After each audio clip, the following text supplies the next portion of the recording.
Sudah siapkah kita?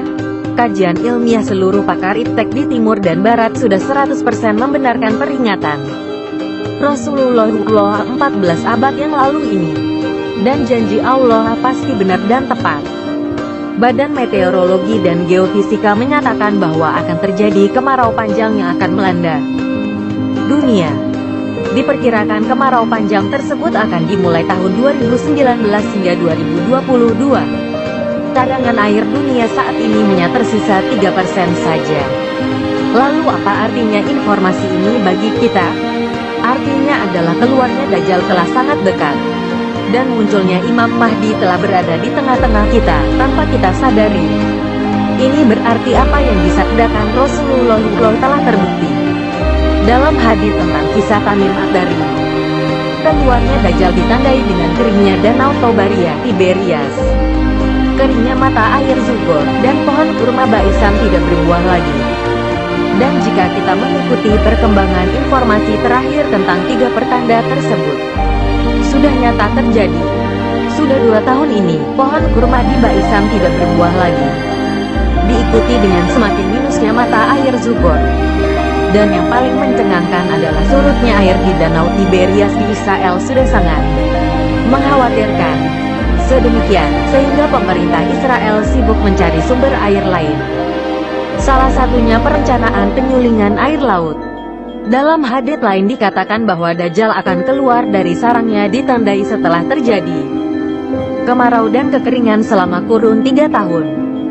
Dan sebagaimana disebutkan di atas, bahwa Badan Meteorologi dan Geofisika telah memperkirakan kekeringan panjang akan dimulai tahun 2019 hingga 2022. Jika di antara kita ada yang pernah berhaji dari tahun 2011, 2012, 2013, 2014, maka insya Allah pernah berjumpa dengan calon Imam Mahdi di dekat Ka'bah.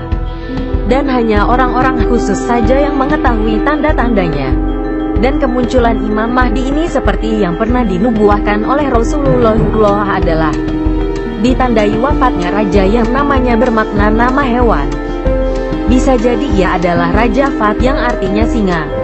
Setelah itu terjadi perselisihan dan naik tahta raja yang banyak dosa, kemudian meninggal, kemudian muncul raja yang baik.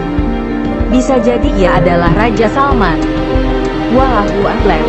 Di masa atau setelah masa pemerintahan Raja Salman inilah terjadinya pembaikatan atas Imam Mahdi. Dari pertanda ayat-ayat kaumnya tersebut, kesimpulannya adalah akhir dari panahnya dunia ini sudah demikian dekat. Marilah kita berbuat baik semaksimal mungkin, dan ajaklah setiap berjumpa sesama muslim dimanapun, untuk semakin bersungguh-sungguh memperbanyak amal akhirat. Allahu Akbar. Kiamat menurut agama Islam ditandai dengan beberapa pertanda. Kita boleh baca novel sampai beribu-ribu kali, tapi baca ini hanya perlu 5 menit. 1. Kemunculan Imam Mahdi. 2. Kemunculan Dajjal. 3. Turunnya Nabi Isa alaihi salam. 4. Kemunculan Ya'juj dan Ma'juj. 5. Terbitnya matahari dari barat ke timur. 6. Pintu pengampunan akan ditutup. 7. Dabara akan keluar dari tanah dan akan menandai muslim yang sebenar-benarnya.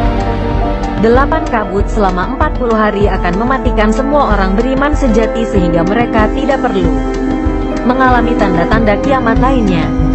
9. Sebuah kebakaran besar akan menyebabkan kerusakan. 10. Pemusnahan, runtuhnya Ka'bah. 11. Tulisan dalam Al-Quran akan lenyap. 12. Sangkakala akan ditiup pertama kalinya, membuat semua makhluk hidup merasa bimbang dan ketakutan. 13. Tiupan sangkakala yang kedua kalinya akan membuat semua makhluk hidup mati, dan yang ketiga yang membuat setiap makhluk hidup bangkit kembali. Nabi Muhammad Shallallahu Alaihi Wasallam telah bersabda, barang siapa yang mengingatkan ini kepada orang lain, akan kubuatkan tempat di surga baginya pada hari penghakiman kelak. Kita boleh kirim ribuan BBM mesra promote BC yang terlalu penting, tapi bila kirimnya berkaitan dengan ibadah mesti berpikir-pikir. Allah berfirman, jika engkau lebih mengejar duniawi daripada mengejar dekat denganku, maka aku berikan, tapi aku akan menjauhkan kalian dari surgaku. Itulah yang dimaksud Dajjal yang bermata 1. hatinya hanya memikirkan duniawi daripada akhirat. Kerugian meninggalkan sholat subuh, cahaya wajah akan pudar. Zuhur, berkat pendapatan akan hilang. Asar, kesehatan mulai terganggu. Maghrib, pertolongan anak akan jauh di akhirat nanti. Isya, kedamaian dalam tidur sukar didapatkan. Sebarkan dengan ikhlas. Tiada paksaan dalam agama, niatkan ibadah, sebarkan ilmu walau satu ayat. Nasihat kubur. 1. Aku adalah tempat yang paling gelap di antara yang gelap, maka terangilah aku dengan tahajud. 2. Aku adalah tempat yang paling sempit, maka luaskanlah aku dengan bersilaturahim. 3. Aku adalah tempat yang paling sepi, maka ramaikanlah aku dengan perbanyak baca Al-Quran. 4. Aku adalah tempatnya binatang-binatang yang menjijikan, maka racunilah ia dengan amal sedekah. 5. Aku yang menghimpitmu hingga hancur bila mana tidak sholat, bebaskan himpitan itu dengan sholat. 6. Aku adalah tempat untuk merendammu dengan cairan yang sangat amat sakit, bebaskan rendaman itu dengan puasa. 7. Aku adalah tempat munkar dan nakir bertanya, maka persiapkanlah jawabanmu dengan perbanyak mengucapkan kalimat La ilaha illallah. Kirim video ini semampumu dan seikhlasmu kepada sesama muslim. Sampaikanlah walau hanya pada satu orang. Karena saat kamu membawa Al-Quran, setan biasa-biasa saja. Saat kamu membukanya, syaitan mulai curiga. Saat kamu membacanya, ia gelisah. Saat kamu memahaminya, ia kejang-kejang. Saat kamu mengamalkan Al-Quran dalam kehidupan sehari-hari, ia stroke. Terus dan terus baca dan amalkan agar syaitan stroke semuanya, juga jantungnya, dan mati. Ketika Anda ingin menyebarkan ini, lagi-lagi syaitan pun mencegahnya. Syaitan berbisik, sudahlah, tak usah disebarkan. Tak penting.